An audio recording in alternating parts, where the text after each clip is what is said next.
अक़ीदे के बाब में लाइल्मी और जहालत का उज़्र अल्लाह के यहाँ कबूल नहीं किया जाएगा। ये बहुत अहम बात है। कुछ लोग आके सवाल करते हैं कि फ़लाँ इलाके में जंगल में कुछ लोग रहते हैं, या कुतुब शुमाली में कुछ लोग बसते हैं, बर्फ़ीले इलाके में जैसे इस्कीमो लोग, हाँ, या बाज़ मरतबा कुछ ऐसी शख्सियात शहरों बस्तियों में गाँव खेड़ों पे भी रह सकती हैं कि उन तक इस्लाम की तौहीद की दावत नहीं पहुँची। आप भी इस सवाल का जवाब पहले मुझे दीजिए कि कुछ लोग हैं जहाँ तौहीद की दावत बज़ाहिर नहीं पहुँच रही है। हमें नज़र आता है कि वहाँ कोई दाई नहीं गया, कोई रसूल नहीं पहुँचा, या रसूल सल्लल्लाहु अलैहि वसल्लम का या रसूल का कोई नुमाइंदा तौहीद की और सही इस्लाम की दावत देने वहाँ पहुँचा नहीं। अब वो शिर्क कर रहा है और शिर्क पर मर गया। तो क्या ऐसा शख्स अगर अज़ाब में मुब्तला किया जाए, अल्लाह ताला के अज़ाब का शिकार हो शिर्क की वजह से, तो क्या ये अल्लाह की तरफ से जुल्म होगा? या दूसरे लफ्ज़ों में ये कहें कि चूँकि उसको किसी ने दावत तौहीद दी नहीं, इसलिए वो माजूर है, मजबूर है, साहिब उज़्र है कि उसके पास एक बहाना, एक उज़्र मौजूद है कि चूँकि उसके पास दावत ही नहीं पहुँची इसलिए उसने शिर्क किया, इसलिए अल्लाह के यहाँ माफ़ी के लायक है। आपका जहन व दिमाग क्या कहता है इस सवाल के जवाब में? शेख, जो दो चीज़ें हैं, एक जो शरई हुक्म के ताल्लुक से बातें हैं वो आम कॉमन है, वो ज़्यादा वो कॉमन नहीं है, वो ज़्यादा समझ करके उससे दलाइल अखज़ करना और ये सब चीज़ें हैं। और एक जो कॉमन चीज़ें हैं, जो बड़ी चीज़ें जो अल्लाह ताला की निशानियाँ हैं और जिसके ऊपर जो मतलब हर आम इंसान देख करके जिससे अल्लाह की रबूबियत साबित होती है, तो ये चीज़ें तो वो भी देखना चाहे उन तक तौहीद की दावत ना भी पहुँचे। जो जिस तरीके से कुरान में अल्लाह ताला फरमाता है कि ये चाँद, सूरज और ये सितारे जो अल्लाह ताला की निशानियाँ हैं जी, तो ये निशानियाँ तो उन तक भी आम मतलब आया है, जो अल्लाह की बड़ी दिख रही है, उनके सामने है जी। तो उनके ऊपर भी वो दलील मतलब अल्लाह ताला की तरफ से है कि अल्लाह ताला की निशानियाँ तो सबके लिए खुली हुई है, जो भी आकिल है जी। ठीक है, डॉक्टर साहब ने इसके जवाब में ये कहा कि जो तौहीद की दलीलें आफाक में, कायनात में, दुनिया में और इंसान के अपनी ज़ात में अंदर और बाहर बिखरी हुई हैं, जिस तरह वो मुसलमान के लिए है वैसे काफिर भी उसे देख रहा है, मुशरिक भी, लिहाजा इन दलीलों से उस पर हुज्जत पूरी हो रही है, यही बात वाज़ेह होती है। लेकिन कुरान में अल्लाह ताला ने फरमाया वमा कुन्ना मुअज़्ज़िबीना हत्ता नबअसा रसूला, हम किसी कौम को या लोगों को अज़ाब देने नहीं देते यहाँ तक कि हम रसूल मबूस कर लें। इसका मतलब ये कि रसूल की दावत या समझाने वाली हुज्जत का इत्माम भी अल्लाह के यहाँ मकबूल है। रसूलन मुबश्शिरीन व मुनज़िरीन लिअल्ला यकून लिन्नासि अलल्लाहि हुज्जतुन बअद रसूल, हमने इन रसूलों को बशारत देने वाला और डराने वाला बनाकर भेजा ताकि लोगों के पास अल्लाह के ख़िलाफ़ कोई हुज्जत और बहाना न रह जाए कि हमारे पास तो दावत पहुँची नहीं। तो आपका जवाब अगरचे एक हिस्सा है लेकिन उसमें तिश्नगी बाकी है इन दलीलों की रोशनी में। दरमियान में आपने जो है एक जिक्र किया था कि मोहम्मद सल्लल्लाहु अलैहि वसल्लम तो सबके पास गए नहीं, वो क्लियर करना रह गया कि नबी की दावत, नबी का पहुंचना हर शख्स के पास ऐसा ज़रूरी नहीं है। ख़ुद जाने दीजिए, अभी तो नबी करीम सल्लल्लाहु अलैहि वसल्लम दुनिया इसमें नहीं है, जिस वक्त नबी करीम सल्लल्लाहु अलैहि वसल्लम मौजूद थे, ज़िंदा थे, उस वक्त भी उस वक्त के तमाम इंसानों के पास आप बज़ाते ख़ुद या नफ्स नफीस नहीं पहुँचे। बहुत सारे सहाबा कराम जैसे यमन जा रहे हैं, हज़रत मुआज़ बिन जबल रज़ी अल्लाह तआला अन्हु को भेजा, उनको दावत की तलकीन की कि अहले किताब की कौम के पास आ रहे हैं, उन्हें तौहीद की दावत देना वगैरह। तो लिउनज़िरकुम वमन बलग़, कुरान की एक आयत में टुकड़ा है कि मेरे पास ये मेरी तरफ ये कुरान नाजिल किया गया है ताकि इसके ज़रिए से मैं तुमको डराऊँ। वमन बलग़, और जिस तक पहुँचे, तो जिस तक कुरान पहुँचेगा गोया उस तक अल्लाह के रसूल सल्लल्लाहु अलैहि वसल्लम की दावत पहुँच गई। अब वो अगली नस्ल में हो, आपके दौर में हो, आपके दौर में सहाबा, ताबईन या सहाबा के शागिर्दों ने जो पहुँचाया, या बाद के अदवार में जो भी मुसलमान जो है कुरान मजीद और रसूलुल्लाह सल्लल्लाहु अलैहि वसल्लम की तशरीहात को लोगों तक पहुँचा रहे हैं, वो रसूल की तालीम पहुँचा रहे हैं। ये बात क्लियर हो गई। अब इस ज़िम्न में एक बात डॉक्टर साहब की और एक बातें मोहम्मद भाई की, जिसमें इन्होंने तज़किरा किया कि चूँकि शहरों बस्तियों में आज इतना ज़्यादा ग्लोबलाइजेशन और ख़बरों की तशहीर के मौक़े हैं, मीडिया आम है, तो इस्लाम और मुसलमानों का कुछ ना कुछ तारुफ़ होता है। मज़ीद ये कि आफ़ाक़ व अनफुस की दलील है, और उसमें मोहम्मद भाई की बात और आपकी बात मिला कि इंसान को अल्लाह ताला ने अक्ल सलीम और शऊर दिया है। हाँ, पहले इन्होंने कहा कि आफ़ाक़ व अनफुस की दलीलें दी, तो ये सारी चीज़ें मिल के उस पर एक तरीके से हुज्जत कायम कर रही हैं, और इस्लाम और मुसलमानों का तारुफ इस बात का तकाजा उससे करता है कि वो दीन को सीखें, इसकी मालूमात हासिल करें। हाँ, और इस बुनियाद पर वो फिर माजूर नहीं रह जाते। मोहम्मद साहब ने एक हदीस की तरफ इशारा किया जिसमें शेख की बात के जवाब में कहा जा सकता है कि जो उन्होंने कहा कि कुछ गांव देहात के लोग आज भी ऐसे हैं, सुनामी आया तो बाज़ कबीलों के मुतालिक ऐसी बात पता चली कि वो महज़्ज़ब दुनिया से कटे हुए हैं, वहाँ कोई तालीम देने वाला नहीं पहुँचा, किसी दीन को पहुँचाने वाला नहीं पहुँचा। इसलिए ऐसे लोग जिनके पास कोई नहीं पहुँचा तो उनका मामला ऐसा हो सकता है कि अल्लाह के यहाँ उज़्र के लायक हों, जैसा कि अल्लाह ताला ने उसूल बताया कि वमा कुन्ना मुअज़्ज़िबीन हत्ता नबअसा रसूला, कि हम रसूल को मबूस किए बगैर किसी कौम को अज़ाब देने वाले नहीं हैं। इन्होंने तो यहाँ मैं इस बात को, ये मसले को एक बात जोड़ देता हूँ, इसकी मिसाल बनती है कि एक उलमा में एक इख्तिलाफ है अहले फ़तरा के बारे में। पढ़ चुके हैं आप लोग अहले फ़तरा समझें डॉक्टर साहब आप? हाँ जी, आप बताइए। एक नबी गुजर चुके हैं और उनकी शरीयत भी मालूम हो चुकी है और दूसरे अभी मबूस नहीं हुए। बहुत अच्छे। इस दौरान में जो लोग होते हैं उनके पास दीन सीखने का कोई ज़रिया माशाअल्लाह मौजूद नहीं होता। हाँ, तो फ़तरा कहते हैं गैप को, गैप, वक्फ़ा। तो अहले फ़तरा उनको कहते हैं, जैसे आपने कहा कि एक नबी गुज़र गए, अब बतदरीज उनकी तालीमात मजहूल सी हो गई, मादूम सी हो गई, लोगों के पास मौजूद नहीं है। अब उनके ऊपर नबी की तालीम के ज़रिए से हुज्जत पूरी नहीं हो रही है, या उनको कोई सिखाने वाला नहीं है, और अभी दूसरा नबी कोई आया नहीं है। इस पीरियड में इस गैप को फ़तरा कहते हैं, और इस गैप के लोगों को अहले फ़तरा कहते हैं कि गोया इनको ये ऐसे ज़माने में पैदा हुए जब कोई नबी या नबी की दावत मौजूद नहीं थी। नबी का ज़ाती तौर से ख़ुद का रहना ज़रूरी नहीं, उसकी दावत भी अगर मफ़कूद है तो फ़तरा कहेंगे।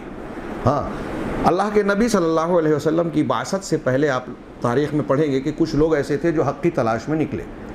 हाँ, और उन्होंने ढूंढा, वरक़ा बिन नौफल वगैरह उनमें शामिल थे। उसमें कुछ लोग नसरानी हो गए, कुछ लोग दूसरे थे, और वो लोग भी बुतों की पूजा को बुरा समझते थे। सैयदना अबू बकर सिद्दीक़ रज़ियल्लाहु तआला अन्हु की सीरत आप पढ़ेंगे तो उसमें आपको ये तज़किरा मिलेगा कि इस्लाम कबूल करने से पहले भी वो कई चीज़ों से मुबर्रा और साफ़ सुथरे थे, जिसमें एक अहम चीज़ थी कि वो शिर्क नहीं किया था, बुत परस्ती नहीं की थी। यही हमारे सवाल का थोड़ा सा जवाब भी आएगा, मैं वो आगे आ रही है बात। मैं उस हदीस की तरफ आ रहा हूँ कि अहले फ़तरा के सिलसिले में जिनके पास नबी या नबी की दावत बज़ाहिर नहीं आई, उनके सिलसिले में उलमा कहते अलग अलग कौल कहते हैं। बाज़ लोगों ने 40 अक़वाल तक ज़िक्र किए कि 40 कौल के इनके बारे में ये, इनके बारे में ये। 2-3 कौल उसमें दलील से करीब तर है, जिसमें से एक वो है जिसकी तरफ अभी इन्होंने इशारा किया कि एक हदीस है, और एक हदीस इन्होंने बताई अंधे बहरे वाली। एक हदीस है कि क़यामत के दिन अल्लाह तबारक ताला ऐसे लोगों को जिनको दावत नहीं पहुंची थी बज़ाहिर, उनसे कहेगा कि जहन्नम सामने है, आप लोग, वो कहेंगे कि हमारे पास दावत नहीं पहुंची, तो अल्लाह ताला कहेगा ठीक है, दावत नहीं पहुंची तो अभी मेरी बात मान लो, मैं जो हुक्म दे रहा हूँ उसके मुताबिक तुम जाओ, सामने जहन्नम में जाकर कूद जाओ। जब अल्लाह ताला ये हुक्म देगा तो कुछ लोग दौड़ पड़ेंगे और उसमें कूदना चाहेंगे, और जैसे ही वो कूदने के करीब होंगे फरिश्ते आकर रुकावट बन जाएंगे और उन्हें रोक लेंगे, और कुछ लोग ये बात नहीं मानेंगे। तो उस हदीस में ये बात है कि अल्लाह ताला उनकी कहेगा कि देखो यहाँ मैंने तुमको एक हुक्म दिया, कुछ लोगों ने माना, कुछ लोगों ने नहीं माना। हाँ, तो इस एतबार से दुनिया में भी अगर तुमको तौहीद का हुक्म पहुँचता तो जिन्होंने माना है वो मान लेते, जिन्होंने नहीं माना वो नहीं मानते। इस पर लोग बहस भी करते हैं, कुछ कहते हैं कि वहाँ वो दारुल अमल नहीं है, दारुल हिसाब है। हाँ, लेकिन जवाब देने वाले कहते हैं कि अल्लाह तबारक ताला वहाँ उनसे अमल नहीं करवा रहा है, बल्कि ये हुज्जत पूरी कर रहा है कि देखो तुम्हारे अंदर क्या है। एक कौल ये बयान किया जाता है कि अल्लाह तबारक ताला के मामले ये होगा जैसे मुशरिकीन के बच्चे में, जब बच्चों के सिलसिले में जो बच्चे मुशरिकीन के यहाँ, हिंदू हो गैर मुस्लिम के यहाँ, वो पैदा हुए और मर गए, अभी वो सिन्ने तमीज़ को, शऊर को या बुलुगत को नहीं पहुँचे, शरीयत के मुकल्लफ नहीं हुए और दुनिया से चले गए, उनका क्या होगा? तो जैसे अहले फ़तरा के सिलसिले में इख्तिलाफ है, इनके बारे में भी है। अल्लाह के नबी सल्लल्लाहु अलैहि वसल्लम से जब उनके बारे में पूछा गया तो उन्होंने कहा अल्लाहु अअलमु बिमा कानू आमिलीन, अल्लाह बेहतर जानता है कि वो क्या करने वाले थे, तो लिहाजा ये मामला अल्लाह के हवाले। तो अब अल्लाह उनसे क्या करेगा, ये अल्लाह बेहतर जानता है। ये दूसरा कौल है। हाँ, इस तरह और भी अक़वाल हैं, लेकिन मैं यहाँ अपने दर्स से जोड़कर आप लोगों को इस सवाल का जवाब देना चाहता हूँ। वो ये कि सवाल ये पैदा होता है कि अगर एक आदमी के पास, फ़र्ज़ कीजिए जिन कबाइल के आपने इशारा फरमाया, अहले फ़तरा की बात करें, आपने जिसका ज़िक्र किया, आपने जिसका ज़िक्र किया, इन सब को मान ले, तो सवाल यहाँ ये है कि अगर उनको तौहीद किसी ने नहीं सिखाई, सही अक़ीदा दलाइल नहीं बताए, अभी आफ़ाक़ व अनफुस की दलीलें या फ़ितरत में जो मौजूद है वो एक तरफ, हाँ वो मौजूद है दिल के अंदर, जैसे कि कल शायद उस रवायत का ज़िक्र कुल्लु मौलूदी यूलदु अलल फ़ितरा, अल्लाह के रसूल ने फरमाया कि हर बच्चा फ़ितरत पर पैदा होता है, उसके माँ बाप फ़अबवाहु युमज्जिसानी और युहव्विदानी और युनस्सिरानी, उसके माँ बाप उसको मजूसी बना लेते हैं, यहूदी बना लेते हैं या नसरानी बना लेते हैं। यहाँ अल्लाह के रसूल सल्लल्लाहु अलैहि वसल्लम ने ये नहीं फरमाया कि उसको मुसलमान बनाते हैं माँ बाप, क्यों? यूलदु अलल फ़ितरा, फ़ितरत पर, फ़ितरत से मुराद फ़ितरतुल इस्लाम, फ़ितरतुत तौहीद, तौहीद और इस्लाम की फ़ितरत पर तो वो पैदा हुआ है।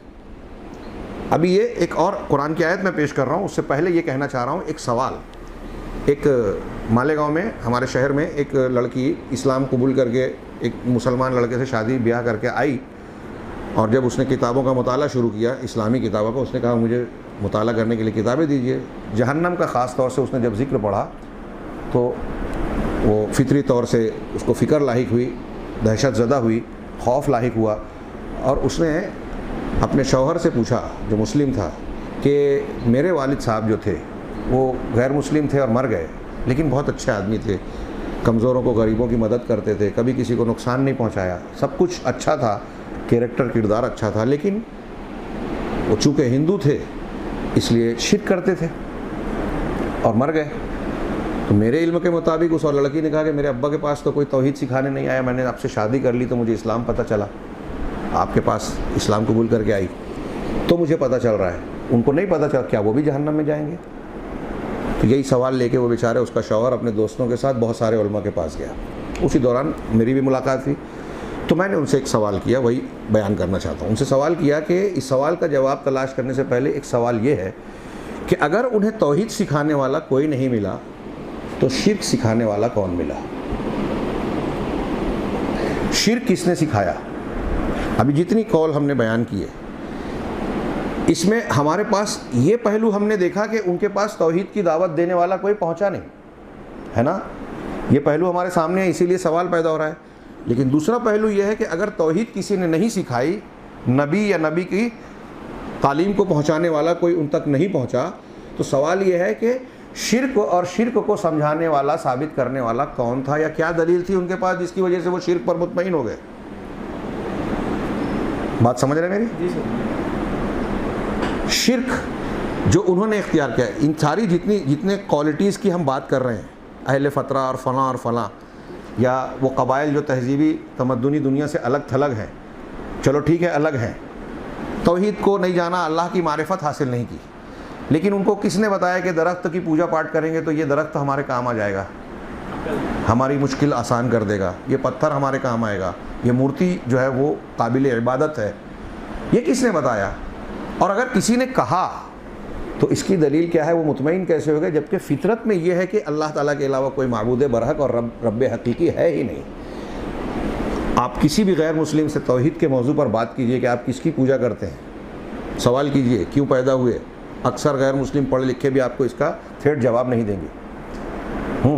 दूसरा सवाल कीजिए कि आप जिसकी इबादत करते हैं अल्लाह को छोड़कर, तो क्यों करते हैं? तो आपको जितने गैर मुस्लिम जवाब देंगे, जाहिल पढ़े लिखे, सब का खुलासा मिला जुला के वही एक दो जवाब आएगा जो मुशरिकीन मक्का या अल्लाह के अंबिया के मुकाबले वाले दिया करते थे कि बाप दादा करते आ रहे हैं, माहौल में ऐसा है, इतने लोग करते हैं, तो ये आस्था का, अकीदत का मामला है, हमने जिसको मान लिया बस वही है।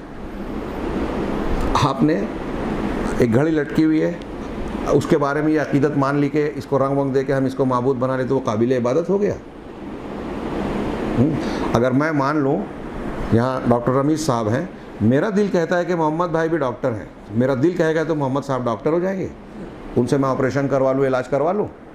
मेरे दिल के मानने से एक ऐसी शख्सियत में जो बात सलाहियत नहीं है वो सलाहियत आ जाएगी। एक मामूली सी इंसानी सलाहियत आप नहीं मानते इस तरह, तो रुबूबियत का हक इस तरह किसी को भी दे देंगे? जबकि अल्लाह ताला ने आपको फितरत पैदा किया। तो मैं ये कहता हूँ कि जब आप किसी से बहस करेंगे गैर मुस्लिम, तो मेरा ये दावा है और ये अकीदा है कि जब आप गुफ्तगू करेंगे तो वो आगे पीछे चलकर अपने अकीदे के मुतालिक, ख़ास तौर से गैरुल्लाह की, अल्लाह को छोड़कर वो जिसकी इबादत कर रहा है उसके ताल्लुक़ से वो ज़रूर ये बयान करेगा कि मुझे खटक है, मेरा दिल मुतमईन नहीं है। ये मुझे तजुर्बा भी है। बाज़ गैर मुस्लिमों से गुफ्तगू की तो उन्होंने कहा हम मंदिर जाते हैं लेकिन उस पर ज़्यादा भरोसा नहीं है। आजकल तो फैशन और ट्रेंड चल रहा है फ़िरका परस्ती का, ज़बरदस्ती जय श्री राम का नारा जैसे बुलवा रहे हैं, तो टीवी सीरियल और चैनल पर और फिल्मों में जो बयान किया जाता है, मैं ऐसा मानता हूं कि उस माहौल के लोग देखा देखी बहुत सारे लोग अमल कर रहे हैं, दलील की बुनियाद पर नहीं कह रहे हैं। तो शिर्क के गलत होने की, मैं खुलासे की बात कर रहा हूँ, थोड़ा आपको बेरब्त लगेगा हासिल कलाम, कि शिर्क को गलत साबित करने की, गलत साबित होने की और तौहीद के सही होने की एक बहुत बड़ी दलील ये है, बहुत बड़ी दलील ये है कि शिर्क की कोई दलील नहीं है। शिर्क के गलत होने की दलील ये है एक बड़ी, कि शिर्क के सही होने की कोई दलील नहीं है। जो लोग कहते हैं कि बाप दादा करते हैं, उनसे आप पूछेंगे तो खुद बाप दादा की हर बात नहीं मानते। जब बाप कहते हैं कि ये तुमने कौन सा ड्रेस पहन रखा है, तो बोलते हैं कि वो तुम्हारा दौर अलग था या आज ज़रा अलग पैटर्न चल रहा है, फैशन का टाइम है। लिबास जैसा अब्बा पहना है, माँ बाप पहना है, वैसा आप भी पहने। खाना जो वो खिलाएं वही खाएं, ज़बान जो वो बोले वही बोले आप, तो इसमें कोई हर्ज नहीं है। लेकिन इसमें भी बच्चा मुखालफत करता है कि अब्बा का टाइम अलग था, मेरा टाइम अलग है, हेयर स्टाइल अलग, कपड़ा अलग। अकीदा जो दिल में फितरत है उसके खिलाफ जब माँ बाप मूर्ति पूजा के लिए मंदिर में ले जा रहे हैं, गुरुद्वारे में ले जा रहे हैं, वहाँ दिल में सवाल उठता है कि हम इसकी पूजा क्यों कर रहे हैं। और ये सवाल दूसरे मज़हब वालों में भी पैदा हुआ। गैर मुस्लिम भी अपने बाप से कभी कभी दिल में खटक होती है तो पूछते हैं। कई मुसलमान होने वालों ने ये सवाल किया कि हम अपने अब्बा से पूछते थे कि ये महावीर को हम पूज रहे हैं, जैन है, तो क्यों पूज रहे हैं? कहा कुछ नहीं, वो सब चीज़ों में बस हमारे बाप दादा करते हैं, करते जा। ये दलील है? ये दलील नहीं है। अंबिया कराम अलैहिस्सलाम की जो दावतें हैं कुरान में, अपने घर बार से, कौम से जब सवाल करते तो उनके जवाब देखिए, यही मिलेगा जो मैं आपसे कह रहा हूँ। तो सवाल यह है कि शिर्क किसने सिखाया। अब मेरा वहाँ आता हूँ कि तौहीद की मालूमात या इल्म का ना होना क्या उज़्र बन सकता है, उसमें हमारे इस सवाल का जवाब भी है। तो जवाब उसका ये है कि तौहीद या अक़ीदे के सिलसिले में अल्लाह के यहाँ लाइल्मी उज़्र नहीं बनेगी, लाइल्मी उज़्र नहीं बनेगी। अहले फ़तरा या मुशरिकीन के बच्चों के ताल्लुक़ से हम उस वक्त ये बात कह सकते हैं कि अल्लाह के यहाँ माज़ूर हों जब उनके यहाँ शिर्क ना। एक आदमी को तौहीद की तालीम ना मिली और शिर्क भी नहीं किया तो फिर बात समझ में आती है। मेरी अपनी तहकीक और गौर व फिक्र के नतीजे में मैं ये बात कह रहा हूँ कि अगर शिर्क कर रहा है वो आदमी, तो फिर काबिल सवाल ज़रूर होगा अल्लाह के यहाँ, बासपुरस के लायक पूछा जाएगा। ये जो कब्र में सवाल जो हम किताब पढ़ने जा रहे हैं उसूल सलासा, उसमें पहला सवाल है मन रब्बुक। ये हर शख्स से पूछा जाएगा, काफिर से, मुसलमान से, मुनाफिक से, हर शख्स से पूछा जाएगा। ये जो अभी पहला जवाब दिया था डॉक्टर साहब ने कि भाई कायनात और ये सब कुछ है, तो तुम सीधी सी बात तुम्हारे सामने अकल बोलती है। हाँ, पैर का निशान है तो तुम समझ जाते हो कोई गया है। हाँ, ऊँट की मेंगनी गोबर देख के समझ जाते हो कि यहाँ कोई जानवर था जिसने ये लीद की है। तो ये आसमान, ज़मीन, पेड़ पौधे, ये तुमको नहीं इस बात पर सोचने पर मजबूर करते कि इसको किसने बनाया, क्यों बनाया, हमको क्यों बनाया।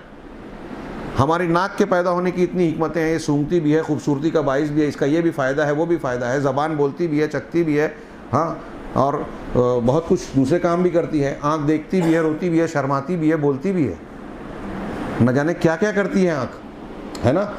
तो आँख के इतने फ़ायदे, नाक के इतने फ़ायदे, कान के इतने फ़ायदे, नहीं है चीज़ निकम्मी कोई ज़माने में। पूरा इंसान बेकार पैदा किया अल्लाह ने। अफ़हसिबतुम अन्नमा खलक़नाकुम अबसा, क्या तुम ये समझते हो कि हमने तुम्हें बेकार पैदा किया। व अन्नकुम इलैना ला तुरजाऊन, और तुम हमारी तरफ लौटाए नहीं जाओगे।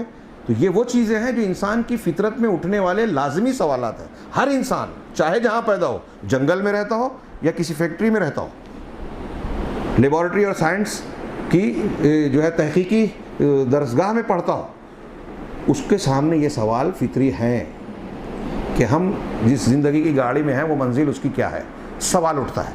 तो अल्लाह तबारक व तआला के बयान से ये ज़ाहिर होता है कि शिर्क के और तौहीद के सिलसिले में लाइल्मी अल्लाह के यहाँ उज़्र नहीं होगा। इसकी कई दलीलों में से कुरान की एक इंतहाई वाज़ेह दलील सूरतुल आराफ की आयत नंबर गालिबन 172 या 82 है, आप देख लीजिएगा। व इज़ अख़ज़ रब्बुका मिन बनी आदमा मिन ज़ुहूरिहिम ज़ुर्रियतहुम, औज़ुबिल्लाहि मिनश शैतानिर रजीम। व इज़ अख़ज़ रब्बुका मिन बनी आदमा मिन ज़ुहूरिहिम ज़ुर्रियतहुम, जब तुम्हारे परवरदिगार ने इंसानों की पीठों से उनकी ज़ुर्रियतों को निकाला, औलादों को निकाला। हाँ, व अशहदहुम अला अनफुसिहिम, और उन्हें खुद उनके नफ्सों पर गवाह बनाया। अलस्तु बिरब्बिकुम, और पूछा कि क्या मैं तुम्हारा परवरदिगार नहीं हूँ? कालू बला, सब ने कहा क्यों नहीं, तू ही परवरदिगार। शहीदना, हमने इसकी गवाही दी। अब इस आयत की तफसीर में वो एक दो तफसीरें की जाती है, मैं वो बहस नहीं करता। जो साबित शुदा एक तफसीर में यह है कि अल्लाह तबारक व तआला ने आदम की पीठ से तमाम पैदा होने वाली रूहों को आलम अरवाह में निकाला और सबसे ये अहद व पैमान लिया। अब कुछ लोग कहते हैं कि कुरान की आयत के बाद अल्फाज और अक़ली दलीलें इसका साथ नहीं देती, बल्कि दुनिया में पैदा करके जो दलीलें कायम की वो मुराद है, लेकिन इसके साथ साथ वो भी मुराद है। और ये बात दलीलों से साबित है, सहाबा कराम की रिवायत से, और नबी करीम सल्लल्लाहु अलैहि वसल्लम की मरफू रिवायत में भी इसका इशारा मौजूद है। हाँ, बुखारी की एक हदीस है कि अल्लाह के रसूल सल्लल्लाहु अलैहि वसल्लम ने फरमाया कि क़यामत के दिन अल्लाह ताला जहन्नमी शख्स से, एक जहन्नमी शख्स से कहेगा कि बता, अगर तू पूरा दुनिया का मालिक बना दूँ मैं तुझे, तो पूरी दुनिया को तू फ़िदिये में देकर इस अज़ाब से बचना चाहेगा या नहीं? हाँ, तो कहेगा ज़रूर, मैं बिल्कुल पूरी दुनिया दे दूँगा और अपने आप को आग से, जहन्नम से बचाना चाहूँगा। तो अल्लाह ताला उसको जवाब कहेगा कि तू झूठा है। क़द अरदतु मिनका मा हुआ अहवनु मिन ज़ालिक, मैंने तुझसे इससे बहुत हल्की चीज़ का मुतालबा किया था दुनिया के अंदर। हाँ, अरदतु मिनका, हाँ, अल्लाह तुश्रिका बि शैअन व अंत फ़ी सुल्ब आदम औ कमा क़ाल। बुखारी की रिवायत है, अल्फाज थोड़े फ़र्क हो सकते हैं, कि मैंने तुझसे ये मुतालबा किया था कि तू मेरे साथ किसी को शरीक नहीं ठहराना जबकि तू आदम की पीठ में था, लेकिन तूने इस बात को मानने से इनकार किया। आज तू ये कह रहा है कि पूरी दुनिया दे दूंगा, और दुनिया में मैंने तुझसे मांगा था इतना, और ये अहद लिया था जबकि तू आदम की पीठ में था। तो इस आयत की तफसीर में हम ये कहते हैं कि आलम अरवाह में अल्लाह ताला ने हमसे अहद व पैमान सारे इंसानों से लिया। आगे अल्लाह ताला कहता है, जो हमारी इस बात का, इस सवाल का जवाब है जो मैंने आपके सामने पेश किया, ले अल्लाह तक़ूलू, नहीं, बला शहीदना, बला कालू बला बला शहीदना ले अल्लाह तक़ूलू यौमल क़ियामत इन्ना कुन्ना अन हाज़ा गाफ़िलीन, ताकि तुम ये ना कह सको, ताकि तुम ये ना कह सको कि हम इससे गाफिल थे। ये कुरान की आयत है। ये हाँ, अल्लाह ले अल्लाह नहीं है, अस्तग़फ़िरुल्लाह, मुझसे गलती हुई। अन तक़ूलू यौमल क़ियामा, ये कि तुम क़यामत के दिन कहो, इन्ना कुन्ना अन हाज़ा गाफ़िलीन, कि हम क़यामत के दिन कि हम इससे गाफिल थे। और तक़ूलू, ये तुम कहने लगो कि हम इससे गाफिल थे, या ये कहने लगो इन्नमा अशरका आबाउना मिन क़ब्लु, कि हमसे पहले हमारे बाप दादा ने शिरक किया था। वकुन्ना ज़ुर्रियतम मिन बादिहिम, और हम बाप दादा के बाद उनकी ज़ुर्रियत थे। अफ़तुहलिकुना बिमा फ़अलल मुब्तिलून, तो ऐ अल्लाह, क्या तू हमें ये बातिल परस्तों के अमल की वजह से तू हमको हलाक करेगा, अजाब देगा? तर्जुमा समझा? आयत में अल्लाह ताला ने अहद व पैमान लेने की दो वजह बताई कि क़यामत के दिन तुम ये कहने लगो, मतलब ये ना कह सको कि हमको तो मालूम नहीं था, हमको पता नहीं था, ये नहीं कह सकते क़यामत के दिन रब कौन है ये नहीं पता था। और हमारे बाप दादा ने शिरक किया, इसलिए हम उनके बाद ज़ुर्रियत थी, जैसे कपड़ा वो जो पहना है हमने पहन लिया दुनिया के ऐसे ही उन्होंने शिरक किया तो हमने भी किया, ये भी जवाब नहीं चलेगा। इस आयत की तफसीर में अल्लामा कुर्तुबी रहमहुल्लाह, जो तकलीद के कायल हैं, मालिकी कहलाते हैं, वो लिखते हैं कि इस बुनियाद पर यह बात साबित होती है कि अक़ीदे के बाब में, तौहीद के बाब में तकलीद जायज़ नहीं है। लिख लीजिए, जो हमारे यहाँ मुक़ल्लिदीन है ना, हनफी, शाफ़ी, मालिकी या देवबंदी, बरेलवी जो हनफी कहलाते हैं दोनों, उनकी किताबों में भी ये बात आपको मौजूद मिलेगी कि अक़ीदे में तकलीद नहीं चल सकती। तकलीद किसे कहते हैं? नबी के अलावा, हाँ, उम्मती की बात को बिला दलील कबूल करना, माशाअल्लाह। उम्मती की बात को, यानी नबी के अलावा की बात को बग़ैर दलील के कबूल कर लेना, ठीक है? ये क्या है? तकलीद पट्टा डाल लेना।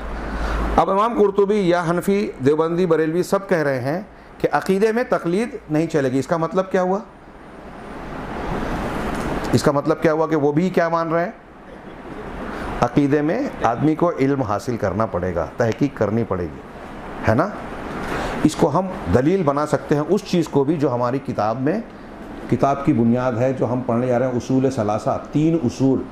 वो 3 उसूल वही हैं जो कब्र में 3 सवाल होंगे। फरिश्ते मुनकर नकीर हर इंसान से ये सवाल करेंगे, तुम्हारा परवरदिगार कौन, मन रब्बुक, वमा दीन, तुम्हारा दीन क्या, और तुम मोहम्मद सल्लल्लाहु अलैहि वसल्लम के बारे में क्या कहते हो। ये 3 सवाल हर एक से होगा। यही हमारी किताब का बेस है, ये पढ़ने वाले हैं। ये 3 सवाल हर किसी से होगा।